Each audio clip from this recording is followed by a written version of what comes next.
What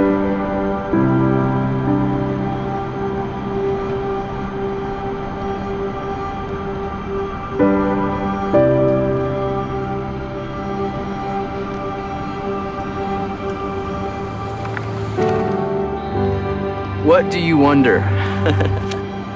That's good. I thought it was gonna be super specific and I was gonna be way not ready to answer. That's a good question. What do I wonder? I consider myself a really curious person. I like learning things. I just went back to school actually for that reason. I wonder about like the seasons and how like the trees can like change colors. I wonder how things work a lot of times. Wondering in a way that brings me a sense of awe is something that also brings me a lot of joy. I think I wonder about religion. I wonder how we can hear God. When I wonder about God, I wonder if we would laugh together, if we would sing or tell jokes, and just kind of what our interaction would be when we first meet each other.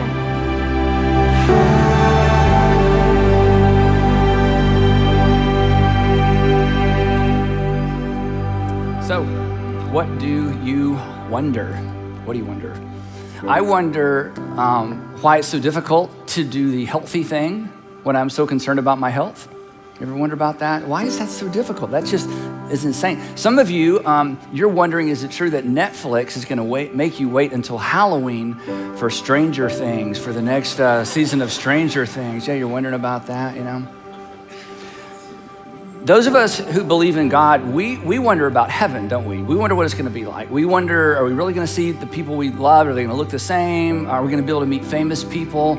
Will my mom be the younger version of my mom or the middle-aged version of my mom? Or will she be the mom that I saw last? I mean, how does all that work? We wonder about heaven. If you're a non-theist, you wonder how we can be so naive as to believe there is a place called heaven, and how is it that we continue to hold on to these myths that should have been let go generations ago. But at the same time, if you're a non-theist, you wonder about life after death, don't you? You wonder if there's something else. And when you lose a loved one, you can't help but wonder, is there more? And we all wonder through a frame of reference, and the frame of reference is inadequate because the frame of reference doesn't provide us with all the answers and all the information that we need.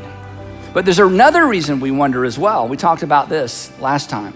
We wonder because our frame of reference isn't clear. Our frame of reference is cluttered with life. Our frame of reference is cluttered with our personal life experiences.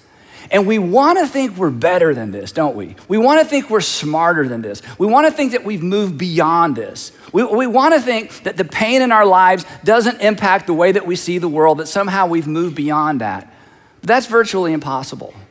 And the way that you see the world is impacted by your childhood, whether it was a great childhood or a not so great childhood. The truth is that's a filter through which you view the world, through which you interpret relationships. And then there's those fears and those insecurities and those things that just don't ever quite go away, and it becomes a part of a filter. And all of these things create a filter through which we see the world. And so we wonder, but we don't simply wonder through a frame of reference with limited information. We wonder through a frame of reference that's full of life experiences.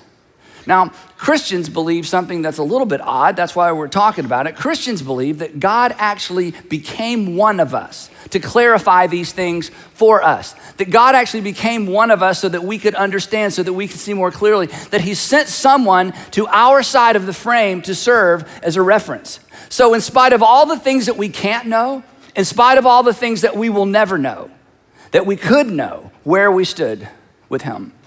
And so for the last couple of weeks, we've looked at this little phrase, this verse written in the first century by somebody who was writing specifically to Jewish people in the first century, and this document, it's called Hebrews. It's called the book of Hebrews, but it's not really a book. It's really like a long sermon. And first century Christians found this to be so valuable, they copied it and they distributed it. And eventually it made it into our Christian Bible, our New Testament. And in this art, in his attempt to reach out to Jewish people in his community who had put their faith in Jesus, but were beginning to wander away, he made this powerful observation. Here's what he said. He said, we're to fix our eyes on Jesus. We're to fix our eyes on Jesus, who is the pioneer, the one that started it all off, and the perfecter of our faith. He said there's gonna be a lot of things that distract you. There are gonna be a lot of things you don't ever know. There are gonna be a lot of life experiences that don't add up. But we're to fix our eyes on the person of Jesus, not church, not our church experience, not necessarily the things that happened to us or the things that didn't happen for us in life, but to fix our eyes on Jesus. So if you've wandered away, if you wondered and then you wandered away, or as we said last time, if you're sort of reaching for the door of faith, you've been inside, you grew up inside. In fact, you may serve at a church, you may work at a church, you may be the pastor of a church, and you find just about impossible to continue believing. If you're reaching for the door, isn't it true? The problem really isn't Jesus. And so the question we've asked, and the question I want to ask one more time is this: what was the faith? What was the faith you've lost, fixed on, or fastened to? Or what is the faith you are losing? What is the faith that is slowly slipping away, fixed on, or fastened to?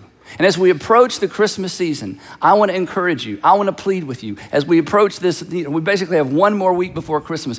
Would you spend some time refastening or fixing your eyes on Jesus? Not church, not Christians, not your pastor, not necessarily the way that you were raised, not necessarily what you were taught, but would you fix your eyes on the person of Jesus? Now, today, as we continue the discussion, I want to address one obstacle that may stand in the way of you doing that, especially if you've stepped outside of faith and you think the whole idea of stepping back in or even considering or reconsidering if that just seems like it's just unimaginable to you. Perhaps this is one of the reasons you find that so difficult.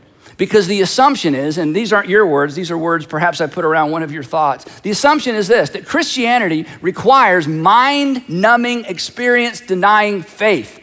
And faith becomes the problem. That to be a Christian, to step back inside this whole idea, to consider Jesus, or to stay in this box that you feel like has become a box of religion or Christianity, it requires you to have mind-numbing. That is, there are things I just can't look at. There are things I can't look at too carefully. There are things I just can glance at, but if I focus on them too much, it's gonna erode my faith. Mind-numbing, experience-denying. I just have to pretend that doesn't happen in the world. I have to pretend that didn't happen to me. I have to pretend that didn't happen to my best friend. I have to pretend that didn't happen to my sister. Mind-numbing, experience-denying faith. Here's what I want you to know: that the original version did not. That Jesus' original followers did not pretend things were better than they were, and Jesus' original followers were never asked by Jesus not to look, to pretend, or just to believe and belief. In fact, last week, if you were here in part 2 of this series, Jesus actually said to his followers, he said, guys, if you're having a hard time believing me, then don't believe me. Believe based on what you've seen. Believe based on what you've experienced. Believe based on the works themselves. And the reason this is so confusing sometimes, and the reason sometimes the assumption is that in order to follow Jesus or to fix our eyes on Jesus, we just can't look too carefully at the reality of the world around us, is because there's so much misunderstanding about this word faith. So today I want to talk specifically about this. And the reason it's so confusing, I'll own this, is because guys like me, men and women like me, pastors and church leaders, have made faith complicated and they've made faith confusing. And by creating confusion around faith, we are responsible for causing some people to wander away from the faith. And I think the church oftentimes is responsible for causing some people to never even consider faith. So what is faith? And what's the role, especially as it relates to Christianity? So a couple of things it's not. First, because perhaps you heard this growing up, faith is not some sort of force and it's not some sort of power. Faith isn't some sort of invisible lasso that we get around God's neck, and if we have enough faith, and if enough people have enough faith, we can get God to do things that God wasn't planning on doing. And perhaps the church that you were raised in taught that. And perhaps that's one of the reasons you walked away, because you believed and believed and believed, and you prayed and you prayed and you prayed, and the pastor came over and prayed for your mom or for your sister or came to the hospital, and everybody prayed and everybody believed and everybody had extraordinary faith. And they prayed powerful prayers, loud prayers. And God didn't answer them. And so as God didn't answer your prayers, you begin to wonder, is there a God that can be trusted? Is there a God at all? That faith is not a power or a force we tap into. Do you know what that is? That's called magic. That's called paganism. That is not Christian or Jewish faith. And faith is not a formula. Faith is not something you have to figure out. There's not a pen code. There's not a code that you get the code and then God starts spitting stuff out. If you figure this out, it's not something that's deep and only deep people understand it, and you've got to listen a long time and attend a long time and, stand a certain way or kneel a certain way. It's not complicated. It's not something you figure out. It's not a formula. In fact, the author of Hebrews, the very person that has invited you and invited me to fix our eyes on Jesus and to unfix our eyes on everything else, actually gives us the definition for faith. Now, here's the amazing thing. Many of us who grew up in church have actually heard what I'm about to explain or hear the verses I'm about to teach taught before, and this is the most amazing and confusing thing to me. I've heard pastors teach what I'm about to teach or teach the verses I'm about to teach, and the goal of the author of Hebrews is to make faith clear and understandable, and by the time they finish talking about what the author of Hebrews wrote, it is less clear and it is more confusing, and they actually use these verses to convince people that faith is something very different than what the author of Hebrews says it is. And the author of Hebrews says that faith is simple and faith is central. But here's the big deal. Faith is not the reason we follow Jesus. Here's what he writes. He says this. Now faith is, so he's about to give us a definition. Now he's a Jewish man, probably a Jewish man, writing to a Jewish Christian audience. And so this is the Jewish and the Christian understanding of what faith is. Now faith is, here it is. Now faith is confidence in what we hope for. Now he's introduced another word. Now what is hope? Hope is wanting something to be with no guarantee. That's what hope is. Wanting something to be, but there's no guarantee. You hope to get a raise. You hope to get a bonus. You hope to get married. Heck, you hope to get a date, right? So faith happens, this is important. Faith happens, or faith is developed, or suddenly there's faith. Faith happens when hope so becomes confident something will be so. That faith becomes a reality when hope so moves to confidence that something will be so. But that leads us to another question, and that's this. What makes us confident hope so will be so? In other words, what has to happen for a hope so to be a be so? What has to happen inside us or around us so that something we hope will happen, suddenly we have absolute confidence that it absolutely will happen? So the author of Hebrews then basically makes the same statement a second way. He says this. Now faith is confidence in what we hope for, and it's assurance about what we do not see. So once again, we're asking this question. Okay, I believe what you're saying, but how do we get from hope so to assurance? How do we get from I don't see it, but I'm absolutely sure I'm going to see it? And the answer is so simple, he doesn't even give us the answer because everybody knows the answer to this question. Let me help you, surface the answer for yourself. How will you know that you got the raise? When your boss walks in the office and says, I bet you've been hoping for a raise. The good news is I'm giving you a raise. And when your boss promises you a raise, hope goes to faith. You go home and you don't say, honey, I hope I'm getting a raise. You don't say to your roommate, good news, I hope I'm getting a raise. No, you go home to your roommate or your spouse and you say, I know for certain I'm getting a raise. How do you know? My boss told me so. He or she promised me so. The reason you know you're going to get a bonus is because somebody tells you you're going to get a bonus. And once they tell you, once they confirm it, then hope becomes faith. Suddenly there's the assurance that something's actually going to happen. There has to be a promise. You hope she'll go out with you. You hope and hope and hope. And suddenly you get that text. Sounds great. 7:30 works for me. Now hope so to believe so. And you go home and say, she said yes. He said yes. So this is so clear. This is so simple. And I don't know why Christians make it so complicated and pastors make it so complicated. But as we're going to see, this is one of the reasons for many people it's difficult to stay inside of faith. And it's so difficult sometimes to get people to reconsider faith because of the way the church has talked about faith. So let's go back to the text. So faith is confidence that God is and will do what he promised to do. This is basically the working definition of faith. That faith is confidence that God is and he'll do what he promised to do. Now this is very important for our discussion. We do not believe that God is because of faith.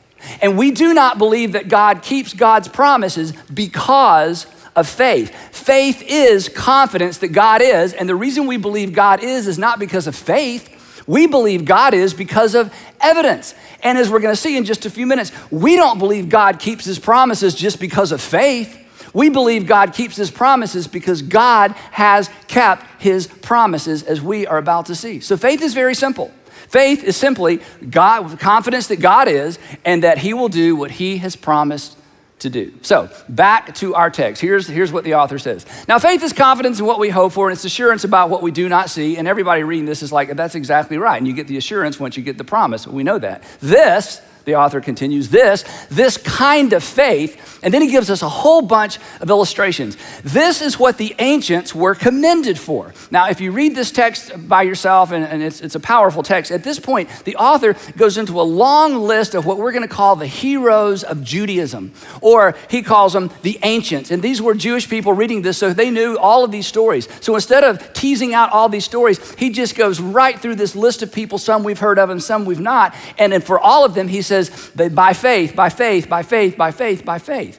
And what does he say? He says each of these people were given a promise, and they lived as if God existed and that God would keep that promise. That's what it means to live by faith. One of the ones he talks about is somebody most of us have heard of, Abraham. Just a quick survey, and if you're watching from home, I want you to participate. I know this is kind of clunky, but if you've heard of Abraham before you came today or before you turned on the television, would you raise your hand if you've heard of Abraham before? Yeah, you heard of him. Okay, just wanted to make sure. Okay, so one of the folks he talks about is Abraham, and he says Abraham left home. Well, why did Abraham leave home? What is it? His mom's cooking. His brother kept wearing his clothes. Why did Abraham leave home? He left home because God said, I want you to leave home and I'm going to show you a place that you don't know of.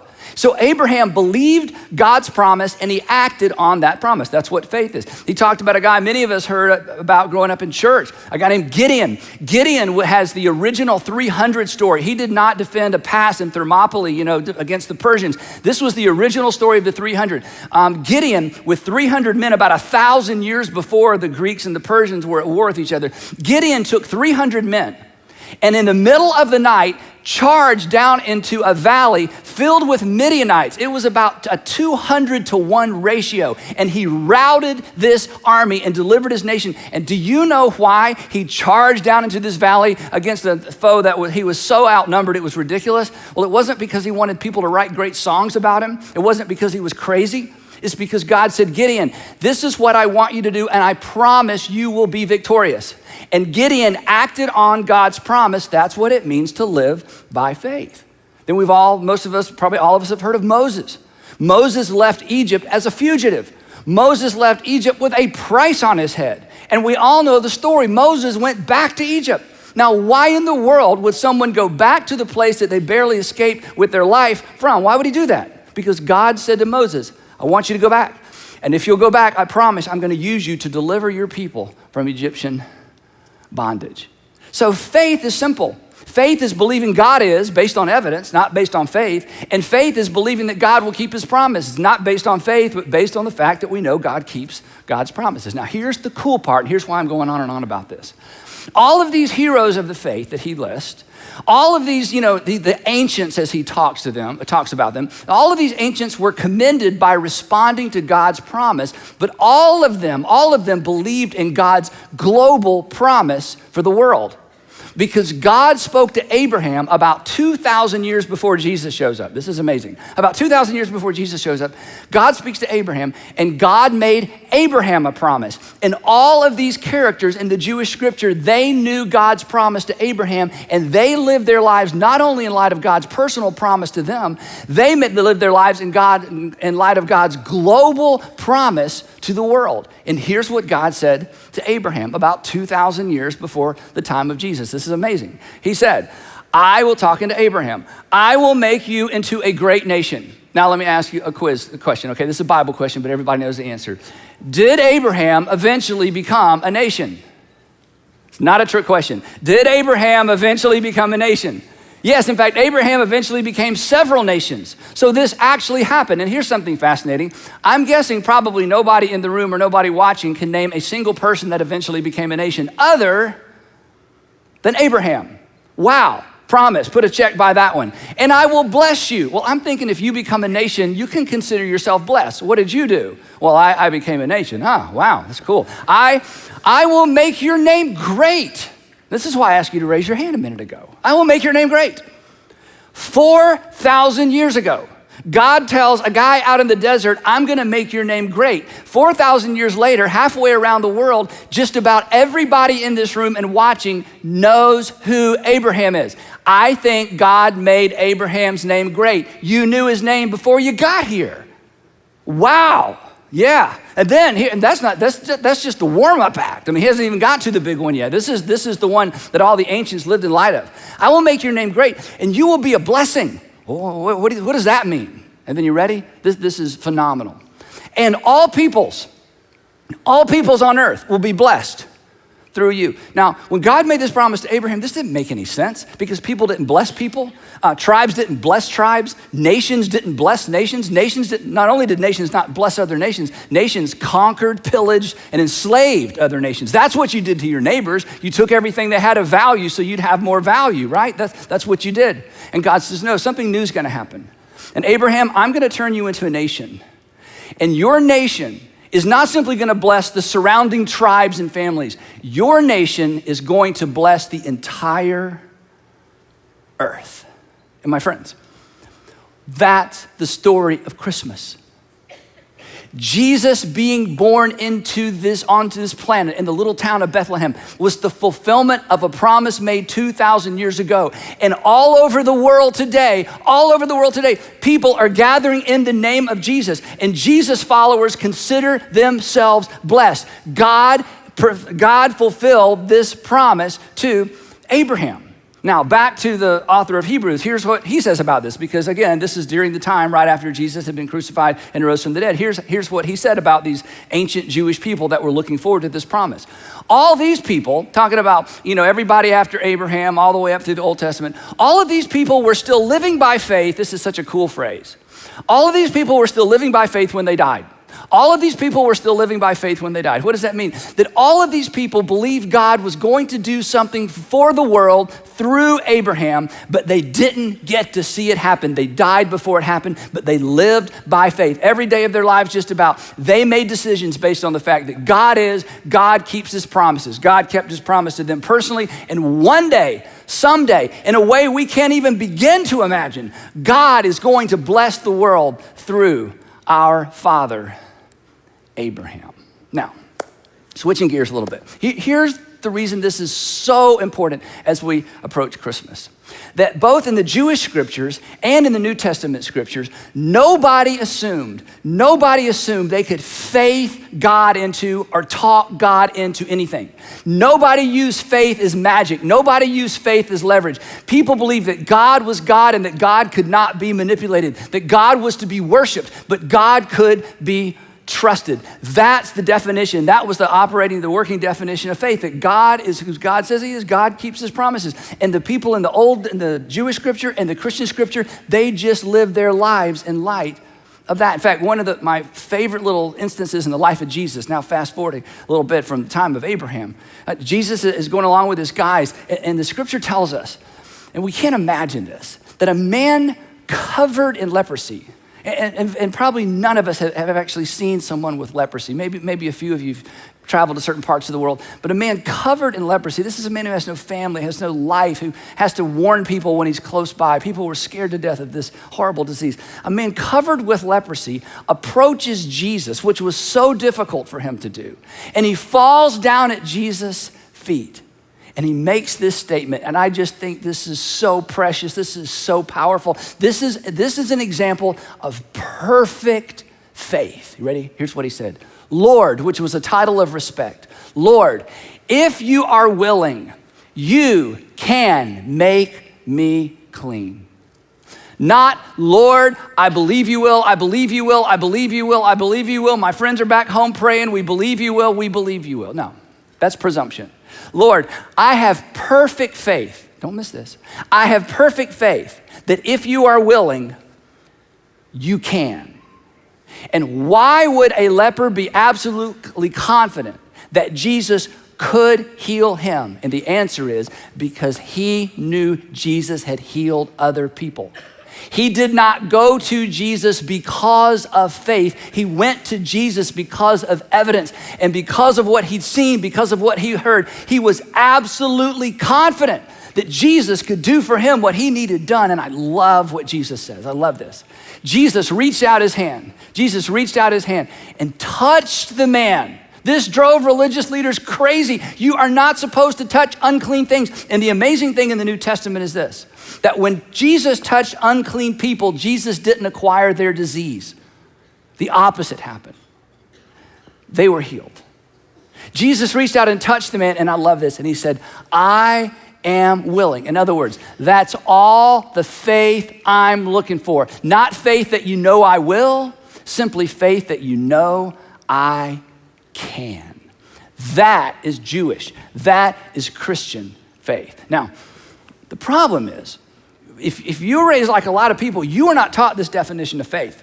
You were taught that faith is more like a force, it's a power, it's some way you get God to do something. I mean, it's kind of spooky and maybe some crazy things happen in your church. And people resist this simple definition of faith. And I'll tell you why they resist it. And I'll tell you why preachers resist it. And I'll tell you why Christians resist it sometimes.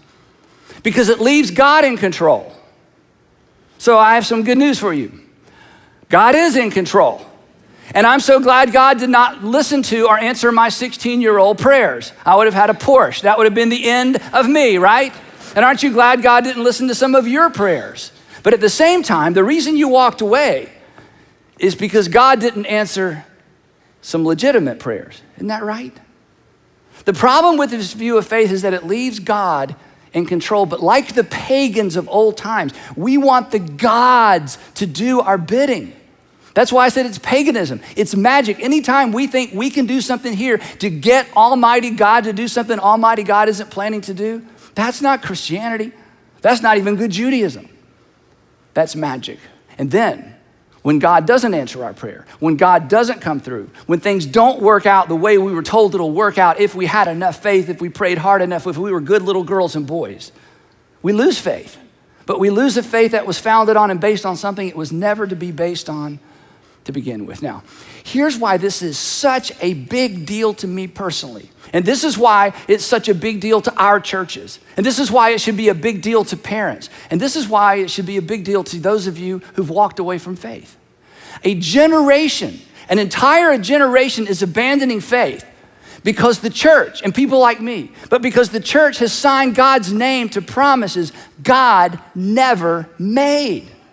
So no wonder your faith fell apart. No wonder the whole thing crumbled. No wonder you couldn't maintain confidence in God. You were holding God accountable, or people taught you to hold God accountable to things God never promised to do.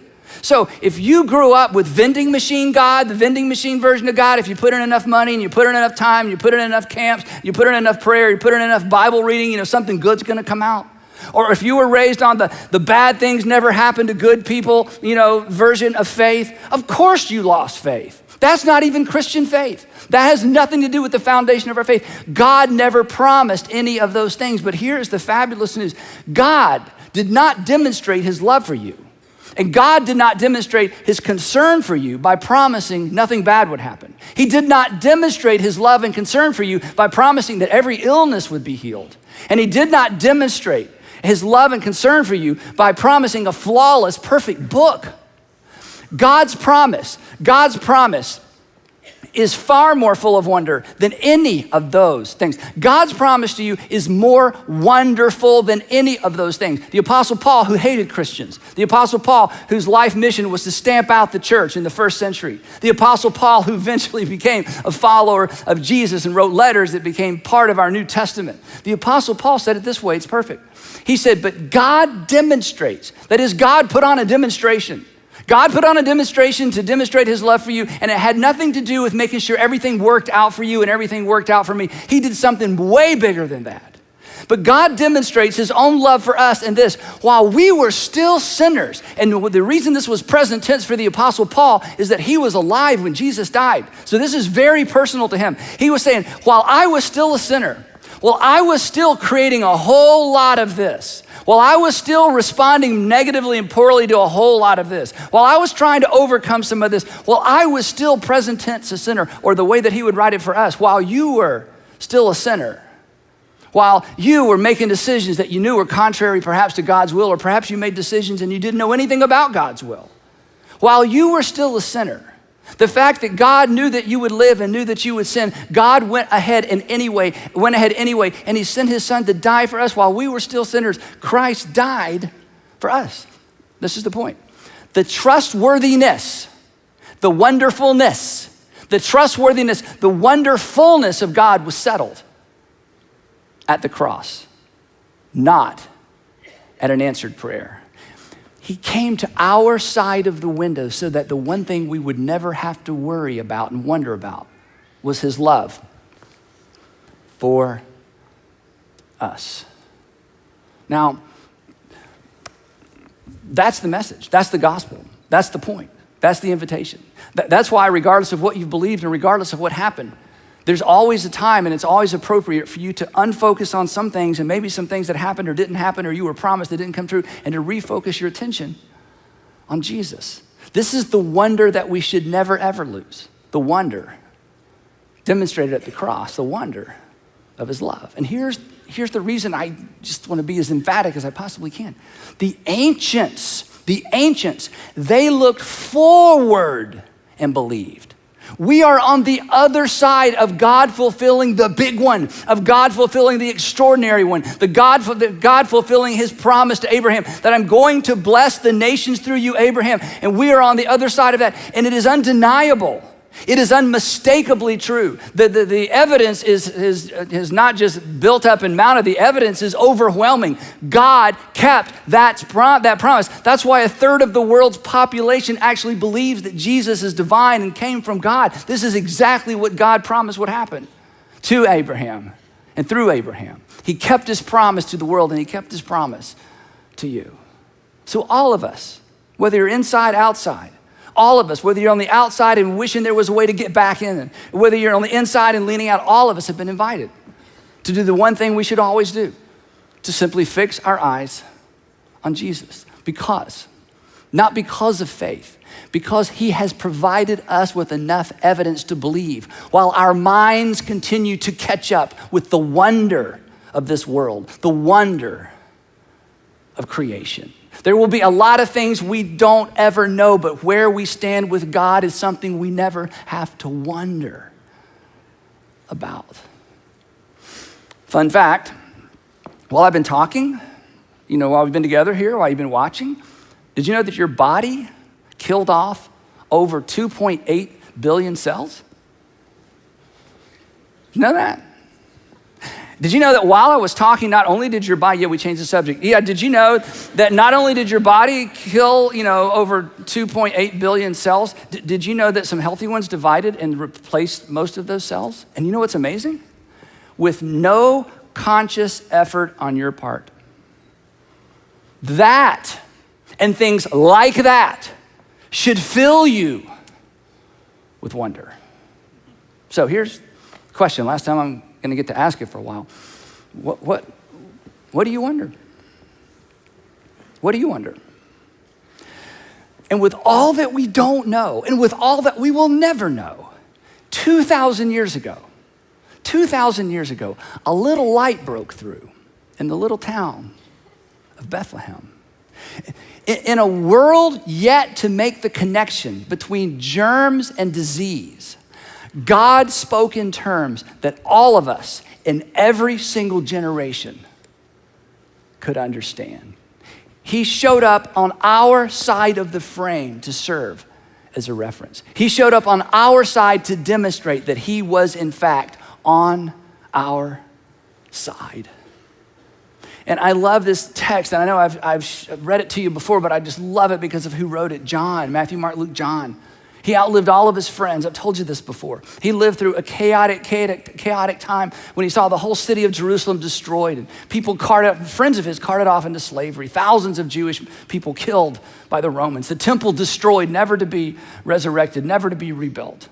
And yet with all that bloodshed, with all that terror, with all that experience, John, not looking back on his religious experience, not looking back on his schooling, not looking back on his sin, looking back at his time with Jesus, concluded this: in him, in spite of everything going on around, in him was life. And that life was the light of all mankind. kind. And the light shines, and oh, this was so literal for him. The light shines in the darkness, and the world was so dark. And the darkness has not overcome or overwhelmed it. It didn't then, and it hasn't now.